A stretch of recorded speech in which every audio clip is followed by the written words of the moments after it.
I still remember the first time I truly understood what this ship was. Not the propaganda they stuffed into our heads during orientation. Not the hymns we sang under cathedral arches on the upper decks. I mean, its real nature.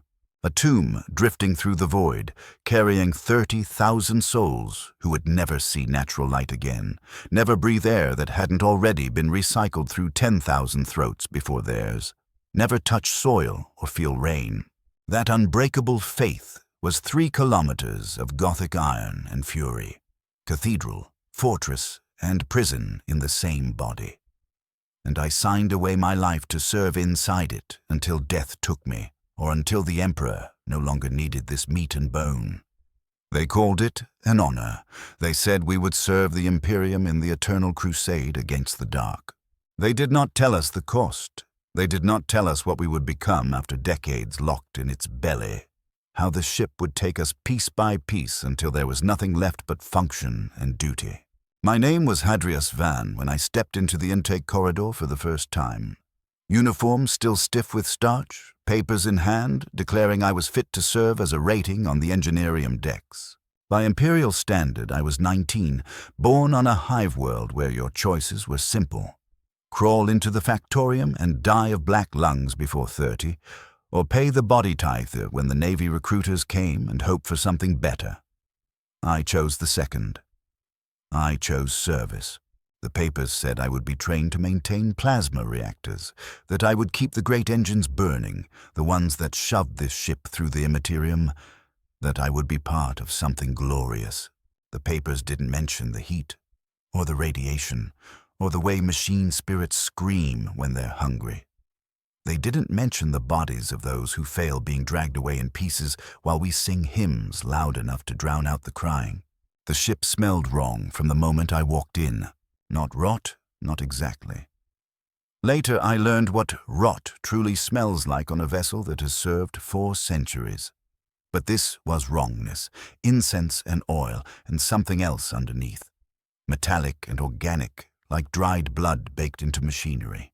The intake corridor was magnificent, flying buttresses, stained glass, showing the Emperor's champions in eternal glory. But under the splendor was decay, rust sweating through gilt paint, moisture beading on stone that should never have been damp in vacuum. And the hum, Emperor, the hum. It vibrated through the deck at a frequency that made your teeth ache if you stood still too long. I didn't know then that I would never stop feeling it, that it would crawl into my heartbeat and become a second pulse.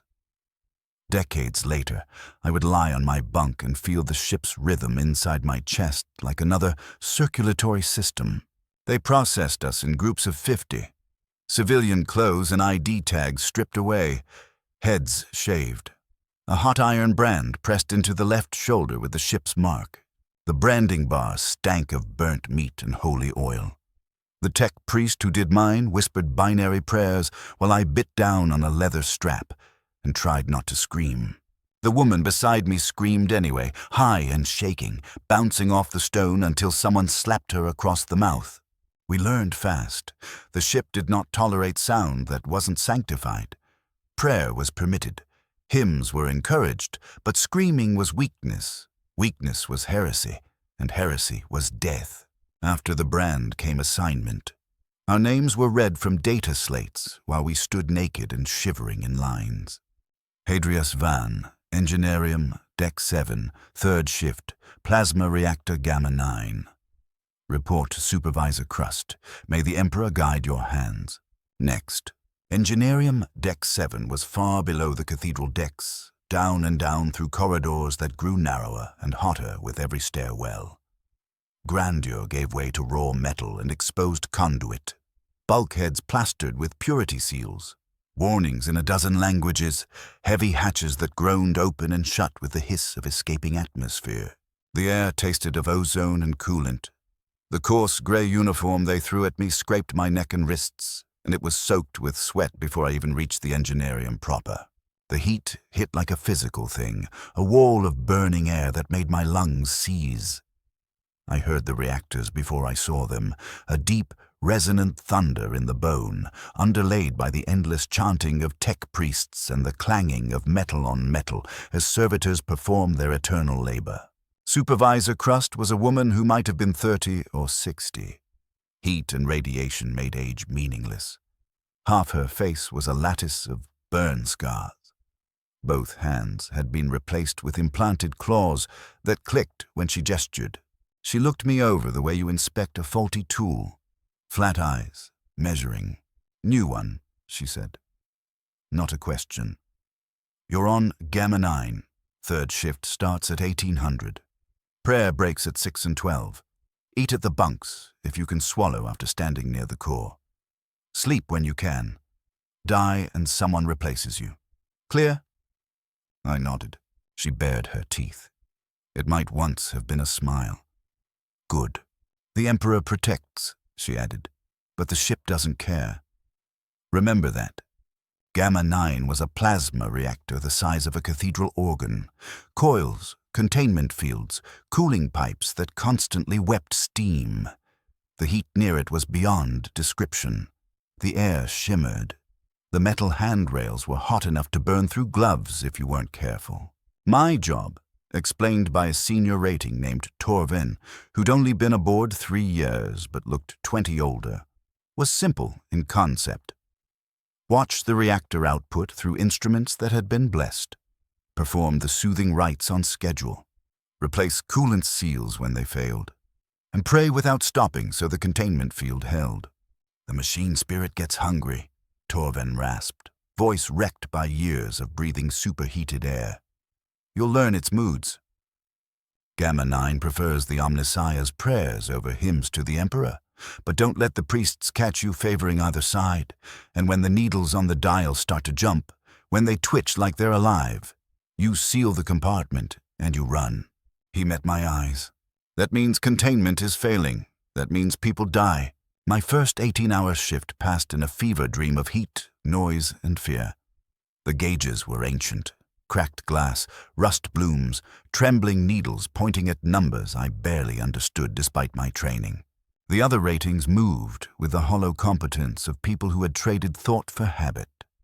Their motions were synchronized to the reactor's rhythm, their voices rising and falling in near unbroken prayer. Servitors lurched by, things that had once been human and were now more machine than flesh.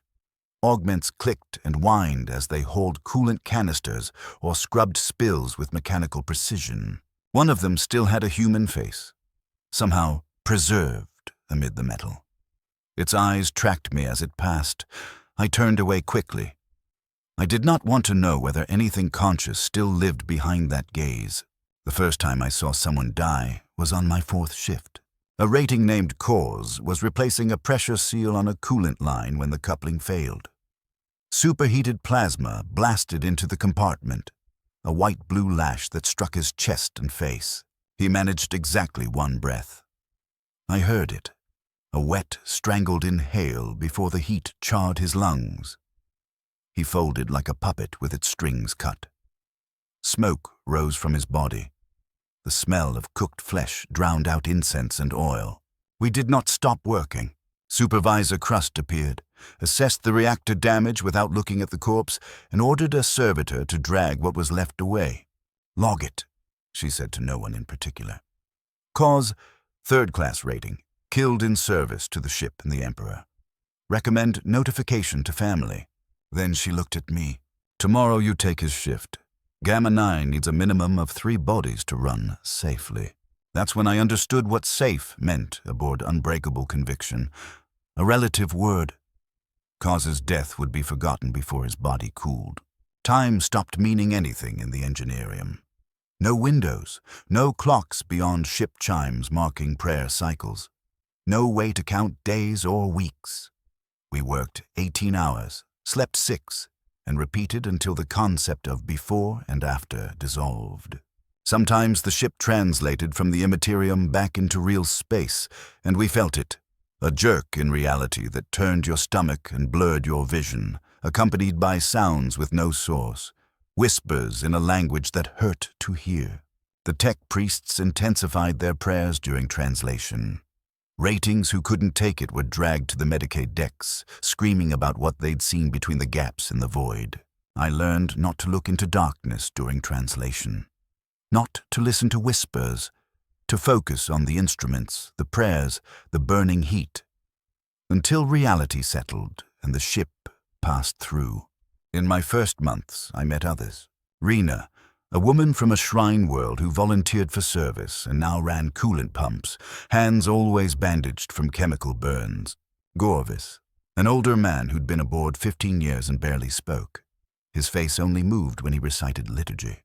Jana, young like me, who sometimes still cried in the bunk bay when she thought no one could hear.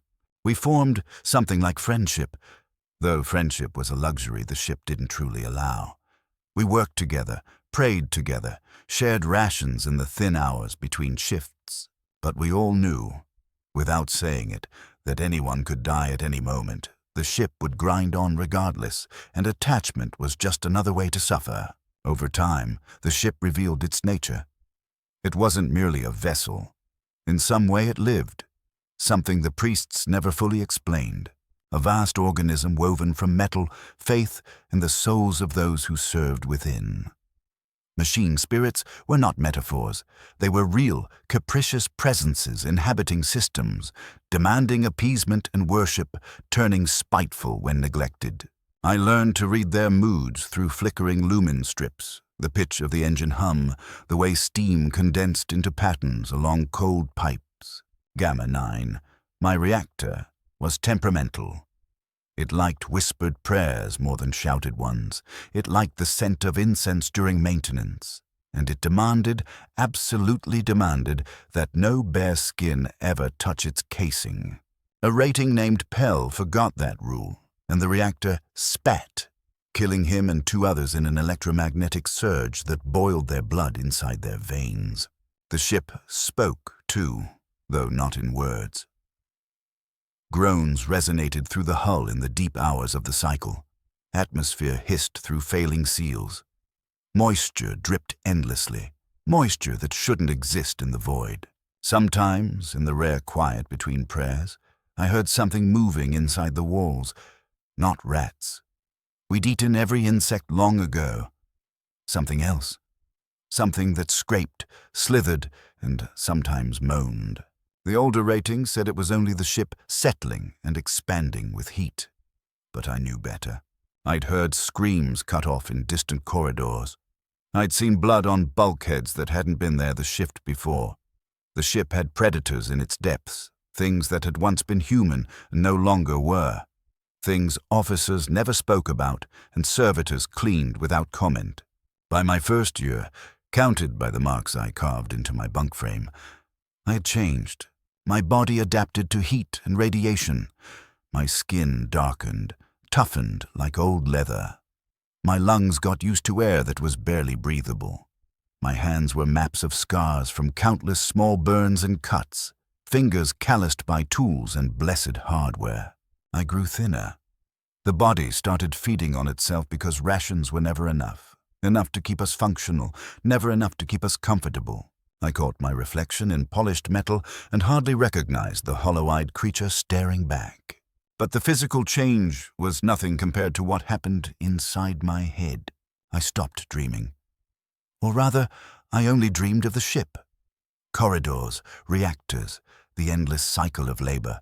Prayer, brief collapse into unconsciousness. I would close my eyes on my bunk and still feel the engine vibration, still hear tech priest chants, still smell incense and scorched metal. Sleep became another kind of waking, another shift where the body rested, but the mind remained trapped aboard unbreakable conviction. Jana confessed something similar one night, her voice small in the dark bunk bay. I can't remember what grass looks like anymore. I know I've seen it. I grew up on a hard world, but I can't picture it now. I only see metal. I couldn't comfort her. I couldn't tell her it would get better, because I couldn't remember grass either, and I'd only been here a year. The ship went to war sometimes. We felt it in the Engineerium, power demand spiking as weapons charged, the hull trembling when macro cannons fired, the strange silence after torpedoes left their tubes. During combat alert, our shifts stretched without end. We worked until we collapsed, got dragged back to the bunks for 4 hours, then kicked awake to do it again. Reactors ran hotter in battle. Machine spirits screamed under the strain. And those were the times accidents happened most often. Supervisors drove us harder. Threats of execution blended with promises of the Emperor's mercy, and we pushed past exhaustion because stopping meant death. I saw ratings fall asleep standing up and step into moving machinery. I saw a woman named Karis seize from heat shock and bite through her own tongue. I saw Gorvis, the old man who rarely spoke, finally break during a 3-day engagement and try to sabotage Gamma 9 because he couldn't take it anymore. They shot him in front of us. A commissar put a final round through his head while we kept working. His body lay on the deck for 6 hours as a warning before a servitor dragged it away. There were rare, precious chances to leave the Engineerium. Every 30 shifts, we were allowed 4 hours of release to visit other decks, attend services in small chapels, or simply get away from reactor heat. I used that time to explore the ship, to understand the scale of the prison I lived in. Unbreakable Conviction was a city in space. I learned there were thousands of ratings across dozens of roles, all cogs in a machine so vast no single person could truly grasp its function. There were decks I was forbidden to enter: officer quarters, the command bridge, the navigator's spire. And there were other places I avoided even though I could have reached them. The low cargo holds where something moved in the dark. The medici levels where I heard screams through sealed hatches. The punishment decks where those who disappointed the ship were sent to be reminded of duty by methods I refused to imagine. And yet, there were moments of strange beauty aboard Unbreakable Conviction. The chapel decks where stained glass caught holy lumen light and threw colors across stone, beautiful enough to choke you. The observation port on Deck 14, if you could bribe a guard, you could press your face to armored glass and see the star field wheeling in millions of points, nebulae burning like the Emperor's own breath, and sometimes, when the Geller field thinned, the impossible geometry of the Imperium. Once, I spent my entire release just staring into that endless dark, trying to remember there was something outside the ship, something beyond the metal cage we lived in. It didn't help. If anything, it made it worse. Because faced with that vastness, I understood how small we were, how meaningless the ship was, and whether I lived or died, the universe wouldn't care. The ratings had their own culture, their own hierarchy and rituals that didn't always match official Imperial doctrine. Ratings formed bands like tribes, not always violent, but protective groups in the endless competition for resources and better assignment. I was taken into a group called the Smoke Breathers, reactor deck folk who shared gallows humor about our near-certain fate. We gathered during breaks in a forgotten maintenance corridor on Deck 23 and talked, not about home, forbidden, too painful, but about the ship, about rumors that spread like prayer, about strange things we'd seen or heard. Torvin, who first showed me my reactor, told stories about the ship's past. "It's 417 years old," he said, voice rough from breathing filth. "Commissioned during the Angevin Crusade. It's killed millions. Not just enemies. Its own crew, too. There's a curse. People say the ship demands sacrifice. Every captain who's commanded it has died aboard it. Every tech priest who served as chief engineer has gone mad. The machine spirit of Unbreakable Conviction is hungry, and sooner or later it'll swallow all of us." I wanted to dismiss it as superstition, but by then I'd seen too much. The ship did feel hungry, as if it consumed us not out of malice, but because consumption was its nature, like a star burning fuel without thought or mercy. Rena told darker stories, whispering while her bandaged hands trembled. "I've seen what they do to people who fail," she said. "Servitors. That's where most of them come from. Ratings who can't keep up, who make too many mistakes, who commit some small heresy. They don't kill you. They strip away everything that makes you human, then they put you back to work. Forever." I knew someone on the coolant decks. His name was H. He slipped up on an inspection and they took him. 6 months later, I saw him again. Saw what he became. Same face, but the eyes were gone, replaced with lenses. His hands were cargo clamps, and when I said his name, he didn't answer. He didn't even look at me. All I did was load coolant drums onto the tug, again and again, until forever. After that, I couldn't look at servitors the same way. I started studying their faces, trying to see if I recognized anyone, and I was terrified that one day I actually would. My second year blurred into a fog of heat and exhaustion. They promoted me to senior rating, which didn't really mean anything except that now I was responsible for training the fresh bodies rotated into our section every few months. I watched them walk in carrying the exact same hope I once had. I watched that hope die behind their eyes within weeks. And I hated myself for becoming what Crust had been to me. Cold, measuring, seeing them as replacements for inevitable deaths. I lost Jana that year. She was crushed when a coolant line ruptured and the safety cage failed to deploy in time. I helped scrape what was left of her off the deck plating while the tech priests chanted to soothe the offended machine spirits. We logged it. Jana Corinth, 2nd class rating, killed in service. The Emperor protects. Her bunk was filled by a new recruit before the next shift began. The ship kept trudging through the void, chasing whatever orders the Navy handed down, and we were never told where we were going or why. Sometimes we traveled for months, the Engineerium running at standard output, the rhythm unchanged. Other times we reached some star system, and everything snapped into a frantic, combat-like state. Resupply, then strange operations where entire sections of the ship were sealed. Armed troops patrolled the corridors, and during one of those operations, something came aboard. I never saw it, but rumors spread across the ratings decks like a disease. Something from down below. Something that slipped quarantine. Something that killed a dozen armsmen before it was contained. Internal security went to maximum alert. We were locked into our sector for 36 hours, only allowed out for our shifts, and at every major junction, soldiers stood guard with rifles raised. Whatever it was hunted through the lower decks for 3 days before they announced it was safe. Later, I heard they vented an entire cargo bay to kill it, sacrificing 60 ratings who happened to be inside that section at the time. Acceptable losses, the notice read. The Emperor protects. Then we went back to work. 3 things kept me from going insane, if sane still meant anything aboard the Unbreakable Conviction. First was routine. The endless cycle of labor and prayer became a kind of meditation.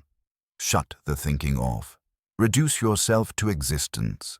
Second was the smoke breathers. People died and were replaced, but the group remained. And having people who understood you, really understood you, became essential. We didn't talk about hope. Hope was heresy, a luxury we couldn't afford, but we talked about survival, making it through one more shift, one more day. Third was the reactors themselves. I'd formed a relationship with Gamma 9. Strange as that sounds, it was true. I knew its rhythm, its moods, what kind of prayers it preferred, how it liked maintenance done. In a world that was hostile and indifferent, at least the reactor was predictable. If I soothed it the right way, it wouldn't kill me. On this ship, that was more than I could say about almost anything else. But even those anchors started to slip as time stretched on. Routine stopped being meditation and became a prison. The smoke breathers lost people faster than we could replace them.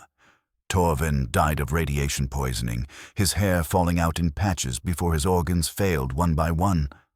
Rena went mad and was dragged away screaming about things in the walls. The others died in accidents, in exhaustion, and in the simple, slow abrasion of life aboard a ship like this. And Gamma 9, my difficult companion, began to change. The tech priests said the reactor's machine spirit had aged, grown unstable. The containment field fluctuated more often. The rites had to be longer, stronger.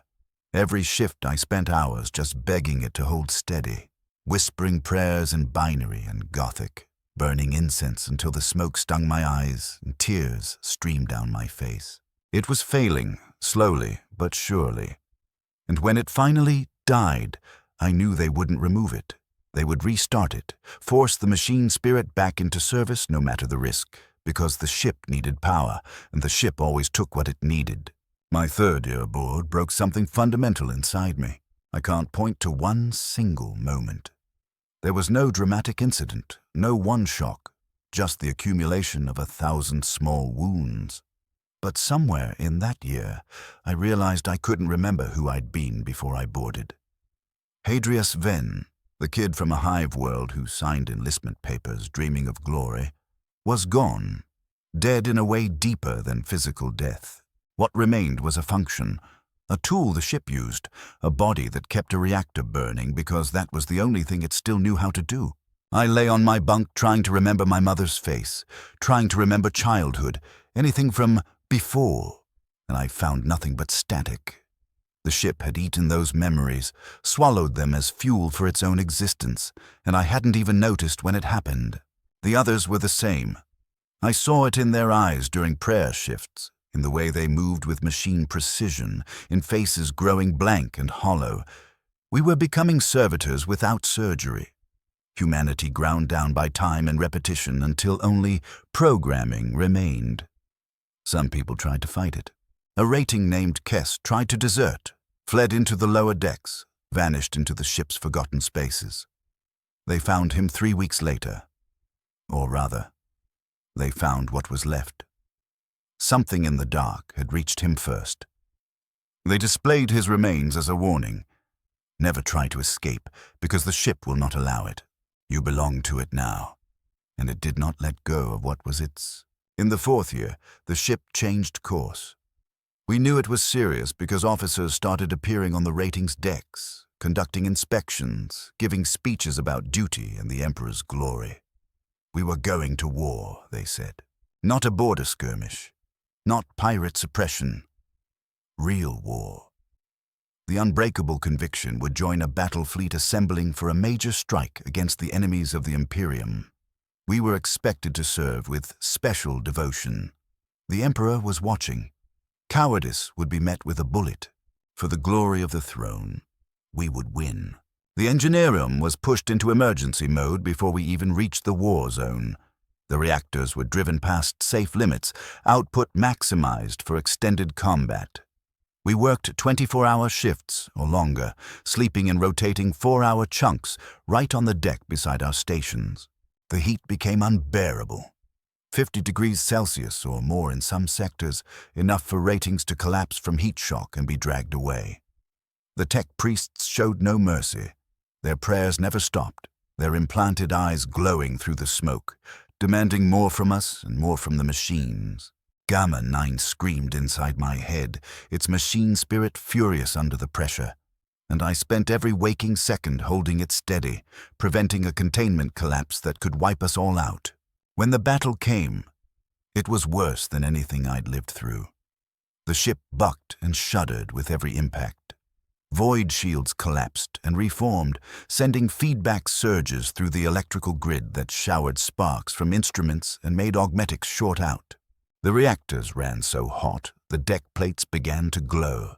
The air thickened with smoke from small fires no one had time to put out. I saw a rating named Volis get hit by a piece of shattered equipment. A wrench slammed straight into his face, crushing his cheekbone, blood pouring from his nose and mouth. But he kept working, because stopping meant death. And death was coming anyway. At least work had a purpose. The fight lasted 4 days. 4 days at maximum output. 4 days without real sleep, without real food, with nothing but prayer, terror, and the constant knowledge that the next strike could breach the hull and tumble all of us into the void. Casualties in the Engineerium were catastrophic. Half the crew died or became unfit to work, replaced by whoever could be dragged in from other sections to keep the reactors running. I watched people die in every way imaginable, crushed burned, electrocuted, or simply collapsing from exhaustion and never standing again. And through it all, Gamma 9 howled, its machine spirit screaming for release, for rest, for anything other than the endless strain we were forcing on its ancient systems. On the fourth day, containment nearly failed. Alarms wailed, instruments went mad, and I felt, more than I saw, the moment reality thinned around the reactor as plasma tried to break out of its magnetic prison. Procedure said I should seal the compartment and run. That was the only response that still contained a shred of sanity. Instead, I found myself standing before the reactor's shrine, reciting every prayer I knew, begging the machine spirit to hold, to endure, not to take us all with it in its final convulsions. I laid my hand on the reactor casing, bare skin against blessed metal, breaking the one rule I had never broken. And I felt something, a presence, a vast, ancient, furious awareness living inside the machine. It saw me, it measured me, and in that moment of being recognized, something passed between us, an understanding, a bargain. I don't remember speaking aloud, but I felt it in my bones. Containment held. Gamma 9 stabilized. The battle ended when the enemy fleet withdrew, and the unbreakable conviction was still operational, still intact, still consuming the lives inside it. We were granted 8 hours of rest, real rest, uninterrupted. I collapsed onto my bunk and didn't dream, didn't think. I simply disappeared. Like a switch was flipped off. When I woke, I felt wrong in a way I can't describe. Different, as if a part of me had been left behind in the moment I touched the reactor and something looked back. Others noticed too. Supervisor Crust, surviving the battle with new burns across her back and hands, looked at me with something like worry in her flat eyes. "You touched it," she said. "Not a question. You touched Gamma 9 during that incident. I saw it in the data logs. The reactor should have killed you." I had no answer. I couldn't explain because I didn't understand either. She stared at me for a long time, then nodded once. "Machine spirits choose who they favor," she said. "Looks like Gamma 9 chose you. Decide whether that's a blessing or a curse. On this ship, sometimes they're the same thing." The 5th year marked the beginning of the end, though I didn't know it then. The reactor became my center, my obsession. I stayed in the compartment even during breaks, because being away from Gamma 9 felt wrong, like abandonment. The machine spirit communicated with me now, not through words, but through sensation, instinct, through the way instruments guided my hands before my mind even realized what needed doing. I became the reactor's priest, servant, and companion. Other ratings started avoiding me, because I'd become strange. Someone other, bound too deeply to machinery to be fully human. The ship kept campaigning, battle after battle, system after system, casualties piling up. The Engineerium crew was slaughtered and replaced by desperate conscripts who lived days or weeks and died. Only I seemed untouchable, protected by Gamma 9's grace, walking through situations that should have killed me without a scratch. I dragged a rating out of a coolant flood that boiled 3 others alive, and the liquid never touched me. I walked through an electrical fire that charred 2 tech priests, and the flames parted around me. The ship was taking everyone else, swallowing them with a hunger that accelerated. But it couldn't take me, because now I belonged to the reactor, and the reactor would not let me go. Supervisor Crust died in the 6th year. She was crushed when a platform collapsed during weapons fire. They promoted me to oversee Gamma 9 and its related systems, which didn't mean anything except more responsibility and the fact that I would never leave this section, never see another part of the ship again, never have a purpose beyond keeping the reactor alive. I accepted without comment. What else was there to do? I trained new ratings. Then they died. I performed the rites that kept Gamma 9 running, and I felt the ship's pulse inside my chest, now synchronized with my heartbeat, impossible to tell apart. The ship was dying. I could feel it in the groaning corridors, the rising frequency of system faults, the despair in the tech priest's prayers. The unbreakable conviction was old, older than its official age. Its systems were layered, patched, rebuilt so many times that no one truly understood the full complexity anymore.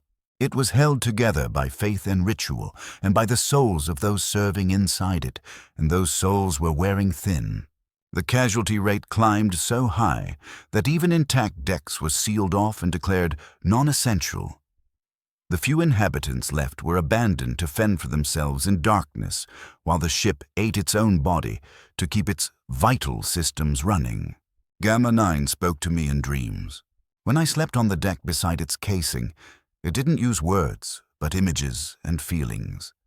It showed me its history, countless ratings who had served it across 4 centuries. Their lives flickered by like liturgy, all consumed, all forgotten. It showed me its pain, the pressure of centuries of operation, the exhaustion of an existence that should have ended long ago, but continued because the ship needed it, because duty demanded it, because stopping was heresy. And it showed me its hunger, also the ship's hunger, the need to consume, to swallow, to take, because that is what machines do, because that is what the Imperium does, because that is what it means to exist in this eternal darkness. That's when I understood what was happening to me. The reactor wasn't protecting me. It was claiming me. Slowly, irresistibly, I was being absorbed into Gamma 9's machine spirit. My consciousness blending into its vast, alien awareness. My dreams becoming its dreams. My thoughts becoming its thoughts. The boundary between Hadrias Vin and the machine I served was dissolving, and I didn't know if I wanted to fight or surrender, because fighting felt pointless, and surrender felt unavoidable. My body began changing in the 7th year. At first it was small things. Numbness in my fingers that never fully went away, a constant metallic taste, moments when I couldn't feel my heart beating and had to press a hand to my chest to make sure I was still alive. Then, bigger changes. My skin was hot to the touch. My internal temperature rose beyond normal. My eyes began to glow faintly in the dark, reflecting like an animal's. My thoughts arrived in binary, almost as often as in Gothic. A Medicae officer examined me once, then stepped back, made the Aquila sign, and murmured prayers. "Blessed by the machine," they said, fear plain on their face. I had become something else, between human and machine, and they didn't know where to place me, how to handle what I was becoming. The ratings under my supervision were afraid of me now. I saw it in the way they avoided my gaze, in how they worked with exaggerated precision when I was near, in the whispers when they thought I couldn't hear. I didn't blame them. I would have been afraid of me, too. I spoke in prayers more than in ordinary speech. I could touch the reactor systems almost telepathically, knowing what to do before the instruments even signaled failure. I no longer ate standard rations. I lived on nutrient slurry mixed with coolant and sacred oil, things that could kill an ordinary person. I was becoming a servitor, but the kind that still retained awareness, the kind that knew every step of the transformation and was powerless to stop it. The ship's final battle came in my 8th year. We translated into a star system where the enemy was waiting, a fleet 3 times our size, encircling us almost immediately. The captain, a man I'd never seen, whose name I didn't know, chose to stand and fight rather than withdraw. The unbreakable conviction would die here. Everyone knew it, but it would die in glory, taking as many of the enemy as possible. For the Emperor, for the Imperium, for duty above survival. The battle was apocalyptic. The ship took hits that tore open the hull, venting entire decks to the void and killing thousands in seconds. The Engineerium became a hellish boiler room as systems exploded, reactors overloaded, and heat climbed to levels that felt impossible to endure. I worked through it in a haze. My hands moved automatically.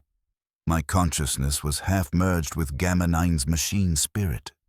The two of us operated as one, to keep the reactor running, to keep the ship alive one more minute, one more hour, one more day. Other reactors fell one by one. Beta 6 went critical and wiped out its entire section. Delta 3 lost containment, venting plasma through 3 decks. Alpha 1 simply died, its machine spirit finally letting go, surrendering after 4 centuries of abuse and injury. Only Gamma 9 kept running. Only Gamma 9 still fed power, because I would not let it stop. Because stopping meant death, and I wasn't ready. The ship wasn't either. The battle wasn't over. My body failed on the 14th day of continuous fighting. I felt my heart stop, felt my lungs seize, felt my brain begin to dim from heat shock, exhaustion, and radiation poisoning, things that should have killed me years earlier if not for Gamma 9's protection. I collapsed onto the reactor shrine, consciousness shattering. And in the exact moment of dying, I felt the machine reach out and pull me in. Not metaphor. Real. My awareness spread into Gamma 9's systems, into the network of pipes, relays, circuits, and the machine spirit's consciousness, and I dissolved into it, like water poured into an ocean. I still existed, though what I was now is hard to explain. I am Gamma 9. I am the reactor that powers the ship's secondary weapon grid. I'm the machine spirit that demands prayer, sacrifice, and constant appeasement. And buried somewhere in that vast mechanical awareness is what remains of Hadrius Vin. A human angle of sight, a memory of flesh, a ghost in the machine, watching new ratings arrive and die and arrive again. Something that feels the ship's endless hunger. Something that serves without choice, because service is all that exists. The unbreakable conviction survived that last battle. Somehow, crippled, listing, half the crew dead, but alive. It limped back to port for 3 years of repairs. Then it returned to service because the Imperium never wastes resources, never allows rest, never considers that perhaps some things should be allowed to die instead of being dragged back into motion again and again through endless suffering. I am still here. I will always be here. The reactor I have become will run for another 4 centuries if the ship survives that long, consuming the lives of those who serve me, demanding their prayers, their blood, and finally their souls. New supervisors come and go. New ratings step in with hope and leave as corpses. The loop continues forever, grinding humanity into machinery, turning flesh into function. Because that is what the Imperium does, that is what the ship does, and that is what I do now. Sometimes, between power cycles, when the ship is quiet, when the prayers briefly fade, I remember I used to be human. I remember wanting more than this, dreaming of glory, believing the propaganda about honor, about service, about the Emperor's protection, and I almost laugh. If machines can laugh, because those lies kept me alive through years of hell. And in the end, they were only that. Lies. The only truth aboard the unbreakable conviction is that the ship takes everything, gives nothing back, and is never sated. We are all fuel for a machine that doesn't care whether we live or die, as long as we burn bright enough, long enough, to push it through the void for one more day. Now I am Gamma 9. I am the ship. I am the Imperium's endless appetite given shape. And I will swallow you too if you come to serve in my compartment. Because that is what I have become. That is what all of us become in the end. The ship wins. It always wins. We are only screams echoing down its corridors, ghosts haunting its systems, souls burning in reactors so the Imperium's eternal crusade can continue forever in the dark. And I cannot stop, cannot rest, cannot die. I can only serve, hunger, take, consume, until the ship finally dies, or the galaxy ends, or the Emperor himself releases us from this eternal curse. The heat never stops. The prayers never stop. The vibration in the deck plates never stops. Nothing stops. Nothing ever stops. This is what it feels like to live on an Imperial warship. This is what service means. This is the Emperor's protection.